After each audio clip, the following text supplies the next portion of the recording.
Assalamualaikum warahmatullahi wabarakatuh. Buat teman-teman semuanya, para fans Timnas Indonesia dimanapun kalian berada. Semoga saja selalu senantiasa diberikan kesehatan dan kelancaran rezeki.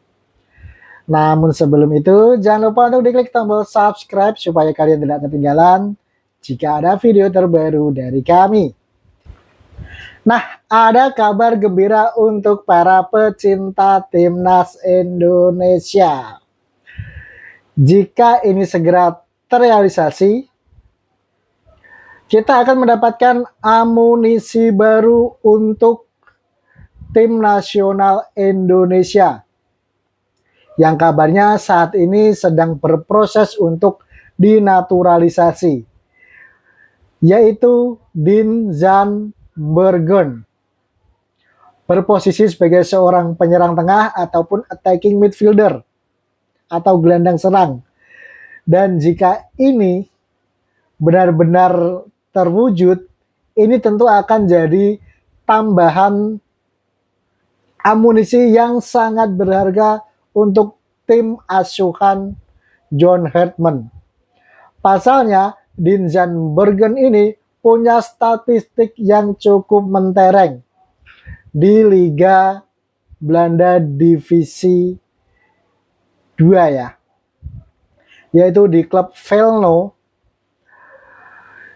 Dean Zandbergen ini dalam penampilannya musim lalu di 34 pertandingan mencetak 15 gol dan 3 assist. Ini benar-benar catatan yang sangat impresif. Bayangkan jika ini di tim nasional nantinya disandingkan dengan Ole Romani, Ragnar Oratmangun, tentu akan jadi trio yang luar biasa di lini serang tim nasional Indonesia. Dan kita lihat komentar dari para fans Timnas, excitednya mereka jika benar-benar Dean Zandbergen ini akan dinaturalisasi sebagai pemain Indonesia. Langsung kita lihat berikut ini. Bagus untuk dinaturalisasi untuk Piala Asia kualifikasi Piala Dunia 2030. Kayaknya nih pemain 100% akan bela Indo. Tinggal tunggu waktunya. Mudah-mudahan saja ya. Karena dengan catatan yang begitu impresif, tentu ini akan jadi tambahan yang luar biasa untuk lini depan dari Timnas Indonesia. Semoga kabar Dean dan Ragnar diincar Sparta Rotterdam ini berakhir jadi deal. Sparta, mereka berdua bisa duet deal ini depan klub barunya nanti. Oh, berarti Ragnar juga diincar sama Sparta Rotterdam ini ya. Sparta dulu blunder ngelepas dia ke Venlo secara gratis. Sekarang Sparta memilih opsi buyback. Dia ini striker nomor 9 kah? Ini tajam bedah kalau lihat statistiknya. Ya, betul sekali. Kalau lihat statistiknya ini memang striker yang gacor banget nih.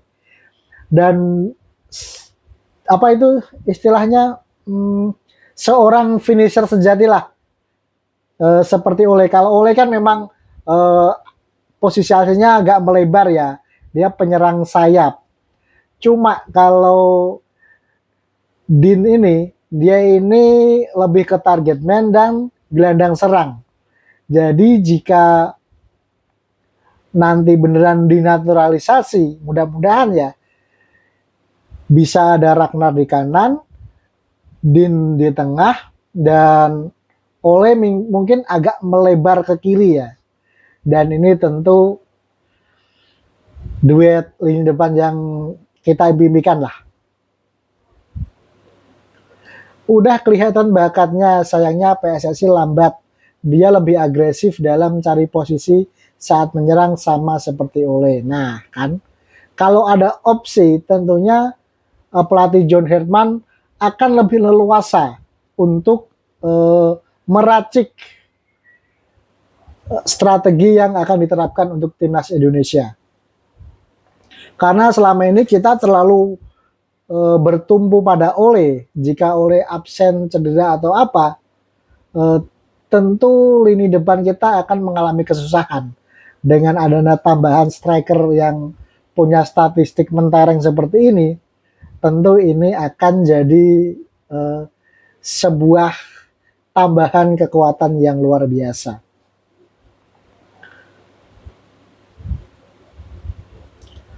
Bukan PSSI yang lambat, tapi Sidin yang masih mikir ulang untuk gabung waktu pemain kita di Belanda diserang dengan kasus paspornya Dean James dan kawan-kawan. Dean lagi diproses. Yang diambil itu harusnya pemain yang kayak gini, malah Mauro Zylstra kesenggol dikit jatuh, diajak sprint kalah, dikasih umpan lambung penempatan juga ngaco. Lagi diproses ini. Mantap gacor nih striker gas, secepatnya lah dia mau dinaturalisasi, angkut. Dari informasi yang beda sih, dia sangat menantikan ya untuk membela tim nasional Indonesia. Cuma mungkin butuh proses dan waktu aja. Karena sang striker juga menyatakan ketertarikannya untuk membela tim nasional Indonesia. Fadil, oh ini orang kalau komen gini terus ya. Walaupun menang aku nggak bangga sama sekali karena timnas diisi banyak pemain bully bayaran. Aku lebih bangga jika bermain full pemain lokal pride didikan Liga 1 Indonesia. Kalah aja terasa bangga dan terhormat. Dibalas sama Andi Reza Andres. Walaupun menang aku agak nggak bangga sedikit pun jika timnas diisi full pemain lokal. Aku lebih bangga jika pemain adalah anak keturunan Indonesia didikan bangsa Eropa. Kalah aja terasa terharu dan bangga karena mereka dengan ikhlas membela tanah leluhurnya. Dibalikin ya. Ini ya komentar seperti Fadil ini, komentar apa ini ya? Sebenarnya masalah diaspora ataupun pemain mana yang membela timnas itu kan keputusan pelatih ya, dan pemain yang membela itu adalah pemain yang paling siap, bukan untuk coba-coba lagi di timnas ya. Kita lihatlah timnas Jerman, Prancis, bahkan timnas Prancis ya, itu kebanyakan pemainnya juga naturalisasi, bukan yang asli. Prancis itu cuma berapa orang gitu. Dan mereka pun yang apa itu istilahnya, yang dipanggil timnas itu ya bukan yang hanya bermain di Liga Prancis, tapi juga bermain di liga-liga top Eropa.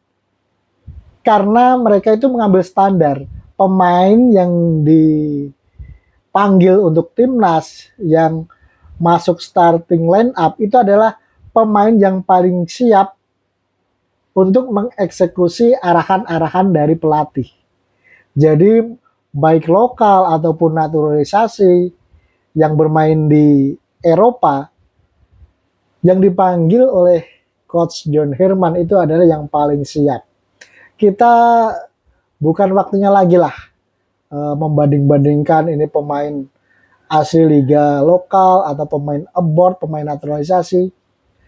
Yang membela timnas Indonesia itu ya pemain Indonesia itu yang membawa nama besar dan kebanggaan bangsa Indonesia.